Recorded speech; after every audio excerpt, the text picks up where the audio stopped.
दोस्तों IBPS SO 2026 का notification अभी आया नहीं है। तो क्या आप लोग सिर्फ नोटिफिकेशन का वेट कर रहे हो या फिर सिलेक्शन के प्लान बना रहे हो? देखो यार, हर साल ना बहुत सारे एस्पिरेंट इस तरह की गलतियां करते हैं। वो नोटिफिकेशन का वेट करते रहते हैं, वैकेंसीज कितनी आएगी उस चीज का वेट करते रहते हैं, राइट टाइमिंग का वेट करते रहते हैं। लेकिन जब नोटिफिकेशन आता है तो उसके बाद उन्हें समझ में आता है कि यार सिलेबस तो बहुत बड़ा है, अब इसको प्रिपेयर किस तरह से किया जाए। तो दोस्तों नोटिफिकेशन के बाद ना तो वो सिलेबस को प्रॉपरली प्रिपेयर कर पाते हैं और ना ही वो एग्जाम की डिमांड को फुलफिल कर पाते हैं, चाहे फेज 1 की बात कर लें या फिर फेज 2 की बात कर लें। तो आज के इस सेशन में कुछ इंपॉर्टेंट स्टेप्स के बारे में हम लोग बात करने वाले हैं कि भाई नोटिफिकेशन के पहले आपको ले लेना चाहिए और जिसकी वजह से आप लोग अपने सिलेक्शन की प्रोबेबिलिटी को बढ़ा सकते हो। दोस्तों इस सेशन के बाद भी अगर किसी तरह के कोई डाउट्स या फिर क्वेरी आपकी बनती है तो कमेंट बॉक्स में जरूर से बताइएगा। तो बिना किसी देरी के सेशन की शुरुआत करते हैं। दोस्तों देखिए, कुछ सिंपल स्टेप्स होंगे, है ना। वो एक नोट डाउन जरूर कर लेना आप लोग कि भैया ये सारे के सारे कदम अपने को उठाने हैं नोटिफिकेशन आने से पहले, क्योंकि नोटिफिकेशन कहीं ना कहीं इस मंथ की एंड में या फिर जुलाई के फर्स्ट वीक में आपको देखने को मिल जाएगा बेसिकली। ठीक है दोस्तों, देखिए सबसे पहले जानते हैं इस एग्जामिनेशन की रियलिटी। देखिए आप सभी को ये पता होगा जरूर से कि आईबीपीएस एसओ ये स्पेशलिस्ट ऑफिसर के तौर पर रिक्रूट करता है। ये कोई जनरल बैंक के एग्जामिनेशन नहीं है। और दोस्तों यहाँ पर वैकेंसीज अदर एग्जाम्स के कंपैरिजन में थोड़ी कम जरूर रहेगी, लेकिन यहाँ पर भी कंपटीशन का लेवल हर साल इंक्रीज हो रहा है। इसमें फ्रेशर बच्चे भी होते हैं, रिपीटर्स बच्चे भी होते हैं, और जो कहीं ना कहीं पर वर्किंग है, बहुत सारे लोग ऐसे हैं जो वर्किंग है, तो वो भी इस एग्जामिनेशन में अपीयर्ड होते हैं। तो कंपटीशन जो है ना वो हर साल इंक्रीज होते जा रहा है। हर साल कंपटीशन का लेवल इंक्रीज होते जा रहा है, इस बात को आप समझिएगा बिल्कुल। तो सबसे पहली चीज तो ये जानिए, ठीक है।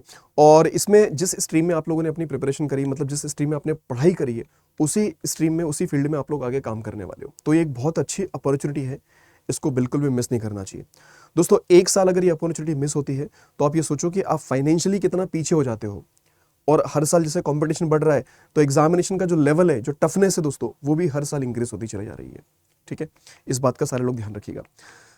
अब ये इन अलग अलग स्ट्रीम्स पर ही आपकी एग्जामिनेशन कंडक्ट कराई जाती है। जैसे आईबीपीएस आईटी ऑफिसर के तौर पर कराया जाता है, एएफओ एग्रीकल्चर फील्ड ऑफिसर, राजभाषा अधिकारी, law officer, HR and personnel officer and marketing officer, इन सारे स्ट्रीम्स पर आपको रिक्रूट किया जाता है। दोस्तों कुछ स्टेप्स के बारे में अगर बात करें तो सबसे पहला जो स्टेप होता है किसी भी एग्जामिनेशन के लिए, है ना, वो सबसे पहला स्टेप आपको उठा लेना चाहिए। जो बच्चे अभी भी वेट कर रहे हैं, तो भाई देखिए अपने एग्जामिनेशन को समझो। सबसे पहले अपना एग्जामिनेशन को समझो बेसिकली, है ना। उसका सिलेबस क्या है, सिलेबस क्या प्रॉपर, और उसका एग्जामिनेशन पैटर्न क्या है, ये आपको सबको पता होना जरूरी है जो भी इस एग्जामिनेशन को इस बार देने वाले हैं, है ना। तो सबसे पहला स्टेप ये होता है कि आप सिलेबस को समझो, पैटर्न को समझो कि पैटर्न क्या है, सिलेबस क्या है हमारे एग्जामिनेशन का। ठीक है, उसके अलावा आपको ये बहुत जानना बहुत जरूरी है दोस्तों कि प्रीवियस ईयर के क्वेश्चन पेपर का एनालिसिस, है ना, क्योंकि वहीं से हमें पता चलता है कि क्वेश्चन का लेवल क्या होगा, डिफिकल्टी लेवल क्या है ना। चाहे वो आप लोग क्वांट की बात कर लो, रीजनिंग की बात कर लो, इंग्लिश की बात कर लो, जीए की बात कर लो, किसी भी सेक्शन की बात कर लीजिए कि किस तरह के क्वेश्चंस हमारे पास पूछे जाते हैं। चाहे प्रोफेशनल नॉलेज के अंदर देखें कि हमने पढ़ाई तो करी है, लेकिन हमें इस एग्जामिनेशन के अकॉर्डिंग किस तरह से प्रिपेयर करना है, किस लेवल तक के क्वेश्चंस हमें पढ़ने पड़ेंगे, किस डेप्थ तक जाना पड़ेगा बेसिकली, है ना। तो वो आपको सारा आइडिया लगता है कहाँ से, पीवाईक्यूज के थ्रू। तो ये 2 स्टेप्स तो बहुत जरूरी है, सबसे पहले तो आप लोग इनको उठाइए, है ना। उसके बाद दोस्तों एक पार्ट जो आता है हमारे पास में कि बिल्ड स्ट्रॉन्ग फाउंडेशन। देखिए आपको ना अपने फंडामेंटल्स को क्लियर करने पड़ेंगे, फंडामेंटल स्ट्रॉन्ग करने पड़ेंगे, फाउंडेशन मजबूत करना पड़ेगा बेसिकली। देखिए क्वांट और रीजनिंग के अंदर आप ये मत मानिए कि मतलब ट्रिक से काम चल जाएगा, ट्रिक से कोई काम नहीं चलने वाला है यहाँ पर। क्वांट के अंदर जब तक आपकी कॉन्सेप्चुअल क्लैरिटी नहीं बनेगी तब तक आप लोग क्वेश्चंस नहीं बना सकते। और इस एग्जामिनेशन में हमारी नेगेटिव मार्किंग भी होती है, तो तुक्केबाजी आप बिल्कुल भी नहीं कर सकते। आपको क्या करना पड़ेगा कि अपनी एक्यूरेसी के साथ साथ स्पीड पर भी काम करना है। तो पहले एक्यूरेसी और उसके बाद में फिर धीरे धीरे स्पीड, लेकिन उसके पहले भी क्या कि अपने फंडामेंटल्स स्ट्रॉन्ग रहना चाहिए, हमारी कॉन्सेप्चुअल क्लैरिटी बढ़िया होना चाहिए, है ना। हमें पता हो कि अरिथमेटिक के क्वेश्चंस को किस तरह से डील करना है, डीआई को अपने को किस तरह से सॉल्व करना है, रॉन्ग नंबर सीरीज के क्वेश्चन है तो उनको किस तरह से बनाना है, पजल हम कैसे बनाएं, कैसे अप्रोच करें, सीटिंग अरेंजमेंट को किस तरह से शुरुआत करें, सोलर के क्वेश्चन को किस तरह से बनाएं, ब्लड रिलेशन के क्वेश्चन को किस तरह से बनाएं, इंग्लिश के लिए हम लोग किस तरह से अप्रोच फॉलो करें, है ना। हर चीज की चीजों आपको मतलब हर चीज पर आपको काम करना पड़ेगा, सीखना पड़ेगा उनको बेसिकली। तो अपने फंडामेंटल्स पर काम करें, उनको स्ट्रॉन्ग बनाए बेसिकली, है ना। उसके अलावा दोस्तों एक पॉइंट और आता है हमारे पास में कि प्रोफेशनल नॉलेज। बहुत सारे लोग ऐसे हैं जिन्हें लग रहा है कि सर हम अभी फेज 1 तो क्लियर करें पहले, है ना, उनको लग रहा है कि फेज 1 तो क्लियर करें उसके बाद देखेंगे फेज 2 तो बाद में, लेकिन ऐसा नहीं होना चाहिए दोस्तों। प्रोफेशनल नॉलेज का जो पार्ट है आपके पास, आप उसकी प्रिपरेशन थोड़ा पहले स्टार्ट कर दीजिए, है ना। ये मत सोचिए कि फेज 1 हो जाएगा उसके बाद में प्रोफेशनल नॉलेज को शुरू करूंगा, नहीं। बहुत सारे लोग तो ये दिमाग में बैठा के रखे होंगे कि 29 अगस्त के बाद देखेंगे प्रोफेशनल नॉलेज को, अभी तो फेज 1 पर फोकस करते हैं पूरा। नहीं, ये बहुत गलत बात है। आपको प्रोफेशनल नॉलेज की प्रिपरेशन पहले से स्टार्ट कर देनी है। चाहे थोड़ा पढ़ो, लेकिन पढ़ो उसको। दिन का आधा घंटा दो, 1 घंटा दो, जितना आप दे सकते हो उतना टाइम दो, उसको डेडिकेटेड करो, लेकिन उतना पढ़ना जरूरी होगा आप सबके लिए, ठीक है। तो ये पॉइंट ध्यान रखिएगा आप लोग। उसके अलावा दोस्तों जो एक सबसे लास्ट स्टेप जो है ना, वो है आप सभी लोगों के लिए क्या, कि एक रूटीन सेट करो अपना, है ना। कंसिस्टेंसी ब्रेक नहीं करनी है, और एक रियलिस्टिक टाइम टेबल बना लीजिएगा। रियलिस्टिक टाइम टेबल हम इसलिए बोल रहे हैं कि भाई ऐसा टाइम टेबल आप बनाइए जिसको आप लोग लंबे टाइम तक फॉलो कर पाओ। क्योंकि देखिए, आप में से बहुत सारे लोग ऐसे जो वर्किंग हैं, आप में से बहुत सारे ऐसे बच्चे हैं जो मतलब उनके पास तो फुल टाइम वाला काम कर रहे हैं, वो प्रिपेयर, उनको पढ़ाई करनी है सिर्फ। तो आप लोग अपने अपने अकॉर्डिंग अपना टाइम टेबल बनाइए। आपको मॉर्निंग में अच्छा लगता है मॉर्निंग में पढ़िए, इवनिंग में अच्छा लगता है इवनिंग में देखिए, नाइट में, आफ्टरनून में। बहुत सारे लोग तो ऐसे हैं, जैसे देखो वर्किंग में दो तरह के कैंडिडेट्स होते हैं। एक तो जो जिनको ऑफिस जाके काम करना पड़ता है, और बहुत सारी मतलब गर्ल्स है, वुमेन्स है जो हाउस मेकर भी बेसिकली, है ना। तो आप लोग अपने हिसाब से अपना टाइम मैनेजमेंट, मतलब टाइम मैनेज करिए। क्योंकि आपको हो सकता है कि दोपहर में टाइम आपको मिल रहा है, तो आप उस टाइम पर प्रिपेयर करो अपने आप को। शाम को टाइम नहीं मिल रहा है क्योंकि सब काम करना पड़ता है, घर का खाना बनाना या फिर जो भी चीज़ें करनी है, तो रात में थोड़ा सा टाइम आप निकालिए, है ना। अर्ली मॉर्निंग में टाइम निकाल सकते हैं आप, ठीक है। तो अपने अकॉर्डिंग आप जिस तरह से टाइम अपना बना सकते हो, टाइम बनाइए बेसिकली। और इसके साथ साथ दोस्तों हमेशा एक बात ध्यान रखा कि टाइम टेबल ऐसा होना चाहिए जिसके अंदर हम सपोर्ट स्टडी को भी लेके चले और अपनी सेल्फ स्टडी को भी लेके चले। मतलब ये मान लीजिए कि जैसे क्वांट की अगर बात करें, तो अगर क्वांट की क्लास आपने 1 घंटे क्वांट की क्लास करी है, तो 1 घंटा मेरे को सेल्फ स्टडी भी करना है। रीजनिंग अगर मैंने 1 घंटे किया है, तो 1 घंटे में सेल्फ स्टडी भी करूंगा। अगर इंग्लिश मैंने ऐसा किया है, तो उस उतना ही टाइम में इंग्लिश को सेल्फ स्टडी भी करूंगा बेसिकली। मतलब आप लोग सपोर्ट स्टडी के साथ साथ सेल्फ स्टडी जरूर करें, है ना। क्योंकि बिना सेल्फ स्टडी के दोस्तों बात यहां पर नहीं बनने वाली है। तो ये कुछ इंपॉर्टेंट पॉइंट, मतलब स्टेप्स हैं जो आपको नोटिफिकेशन से पहले उठा लेने हैं दोस्तों, है ना। अगर आप इन पर काम करते चले अभी से, तो बहुत ज़्यादा बेनिफिट मिलेगा, बहुत ज़्यादा फायदा मिलेगा आप सभी को, है ना। ठीक है, तो ये कुछ स्टेप्स हैं जिनको आपको उठा लेना चाहिए मेनली, है ना। अब यार देखो, ये कुछ मिस्टेक्स है जो बहुत सारे बच्चे आप में से करते हैं, तो प्लीज़ ये मिस्टेक्स ना करें आप लोग, है ना। देखो, हमेशा बोला जाता है कि दूसरों की गलतियों से सीख लेना चाहिए, है ना। क्योंकि उम्र बड़ी कम पड़ जाएगी हमारी कि अगर हम अपनी ही गलतियों से सीखते चले गए तो, है ना। ठीक है, तो देखिए सबसे पहले तो स्टार्टिंग लेट शुरू करने से कोई फायदा है नहीं। आपको पता है कि 29 अगस्त को अपना फेज 1 है ना। तो उसके अकॉर्डिंग अपने को प्रिपेयर करना है, और अगर प्रिपेयर करना है तो अच्छी बात है, नहीं करना है तो फिर वो मुद्दा अलग हो जाता है फिर, है ना। बहुत सारे लोग आप में से भटक भी जाएंगे अभी कि एसबीआई पीओ का नोटिफिकेशन भी आ गया है। तो आपने अपनी प्रायोरिटी डिसाइड कर लीजिएगा भाई कि क्या हमें फोकस करना है, एसबीआई पीओ फोकस करना है या फिर आईबीपीएस एसओ में फोकस करना है। वैसे तो मतलब कोर्स में अगर देखोगे, टॉपिक्स में अगर देखोगे, सब्जेक्ट्स में देखोगे, तो कई सारी सिमिलैरिटी आपको देखने को मिल जाएगी, है ना। लेकिन फिर भी आप अपने प्रायोरिटी के हिसाब से चलिएगा क्या करना है। उसके अलावा देखो, बहुत सारे लोग ऐसे होते हैं जो सिर्फ लेक्चर देखते रहते हैं, है ना, प्रैक्टिस नहीं करते हैं। तो भैया इससे भी काम नहीं चलने वाला। ऐसा कुछ नहीं होता है कि हम लोग सिर्फ क्लासेस देखते चले और उससे अपना काम बन जाएगा, तो इससे बिल्कुल भी काम नहीं बनने वाला है। क्लासेस के साथ साथ हमें सेल्फ स्टडी करना बहुत जरूरी होता है, ठीक है। रिविजन नहीं करते हैं बहुत सारे बच्चे, सिलेबस कंप्लीट हो गया लेकिन उसको रिवाइज नहीं करा हम लोगों ने। टॉपिक पर टॉपिक हम लोग करते चले जा रहे हैं, लेकिन पीछे के जो टॉपिक्स है वो छूट जाते हैं फिर, है ना। होता ना कई बार ऐसा कि यार मैंने पढ़ा तो था टॉपिक, लेकिन अभी याद नहीं आ रहा इसके क्वेश्चन को कैसे सॉल्व करना होता है, ठीक है। वो बोलते हैं ना कि आगे पार्ट और पीछे सा पार्ट, वैसा काम नहीं करना आपको। तो इसलिए रिवीजन टाइम टू टाइम बहुत जरूरी होता है।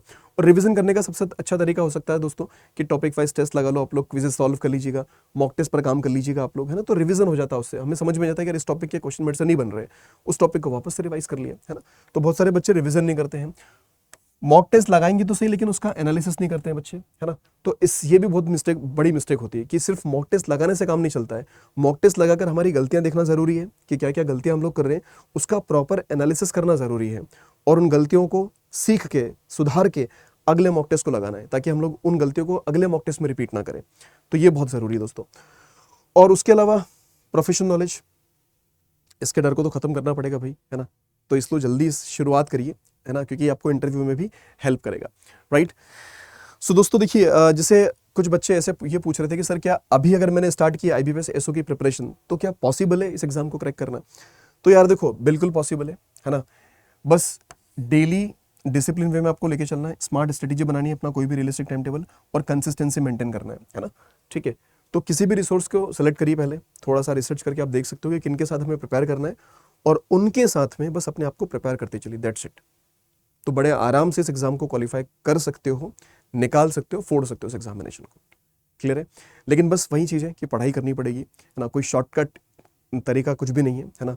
बस ये है कि दोस्तों proper preparation prevents poor performance. अपने आप को अच्छे से प्रिपेयर करिए, सब्जेक्ट्स हैं क्वांट, रीजनिंग, इंग्लिश, जीए, प्रोफेशनल नॉलेज, इन पर काम करिए, पढ़ाई करिए, आराम से निकलेगा एग्जामिनेशन। ठीक है, अब दोस्तों बात रही अड्डा 24/7 के साथ कनेक्ट होने की। तो देखिए, इस चैनल पर अगर आप लोग नए हैं तो चैनल को सब्सक्राइब तो कर लीजिएगा, क्योंकि यहाँ पर फ्री क्लासेस आप लोग की कंडक्ट कराई जाती है ना, बीपीएस एसओ के लिए, प्री की भी और मेंस की भी। और उसके साथ साथ अगर आप लोग हमारे पेड कोर्सेज में एनरोल करके प्रिपरेशन करना चाहते हैं तो फिलहाल में अड्डा 24/7 के प्लेटफॉर्म पर फादर्स डे स्पेशल सेल भी चल रही है ना। तो इस सेल में क्या होगा कि दोस्तों जो आपका 79% का डिस्काउंट है, ये डिस्काउंट आपका हो जाएगा कितना, 80% का डिस्काउंट, 4x वैलिडिटी, और अप टू 1000 रुपीज़ तक का आपको अमेजन वाउचर भी मिलेगा अड्डा 24/7 की साइड से कुछ लकी विनर्स को। तो ये रेफरल कोड आपको यूज करना होगा Y710 to get maximum discounts, है ना। अब दोस्तों एनरोल आप किस तरह से कर सकते हो, ये अलग अलग तरह के बेनिफिट्स आप देख सकते हो यहाँ पे, है ना, जो आपको इस फादर्स डे पर मिलने वाले हैं मेनली। अगर आपको एनरोलमेंट करना है तो कैसे एनरोल कर सकते हैं, तो देखिए आप लोग को क्या करना होगा, आप लोग हमारे अड्डा 24/7 की वेबसाइट पर पहले विजिट करिए, just give me a second, है ना, कि आप लोग पहले अड्डा 24/7 की वेबसाइट पर विजिट करेंगे। जैसे जस्ट में ये आपने क्लिक किया, गूगल पर गए आप लोग, है ना, और यहाँ लिखा आपने अड्डा 247। उसके बाद में आपको फर्स्ट लिंक पर क्लिक करना है, आप लोग जाइएगा ऑल कोर्सेज में, लेफ्ट हैंड साइड में देखिएगा रेगुलेटरी बॉडीज एंड एसओ। तो यहाँ पर दोस्तों आपको अलग अलग बैचेस दिख जाएंगे, इसी में आपको नजर आएगा आईबीपीएस एसओ। तो ये रहा आईबीपीएस एसओ, ठीक है, इस पर क्लिक कीजिएगा। आईबीपीएस एसओ पर क्लिक करने के बाद ये आपको बैचेस दिख जाएंगे, जो कि अभी न्यू बैचेस है, 22 जून से ही स्टार्ट होने वाले हैं, है ना। तो आप लोग इन बैचेस में एनरोलमेंट करके अपनी प्रिपरेशन कर सकते हैं किसी भी स्ट्रीम से।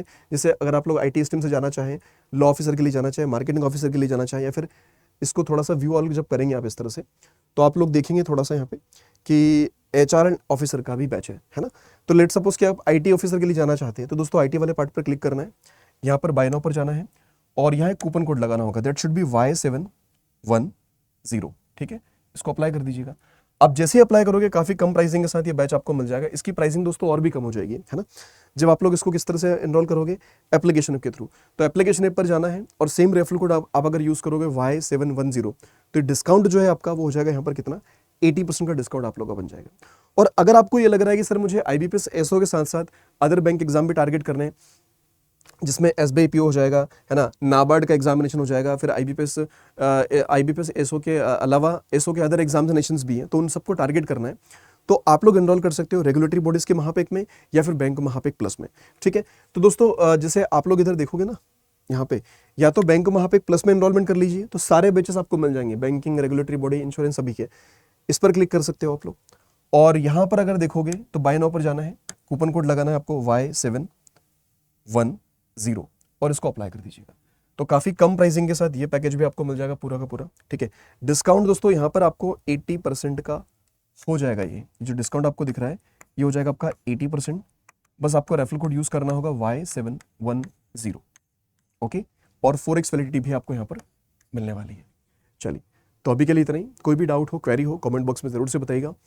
बट अगर प्रिपरेशन करना है दोस्तों, प्रिपेयर करना है इस एग्जामिनेशन के लिए, तो जल्द शुरू कर दीजिएगा। All the best, thank you.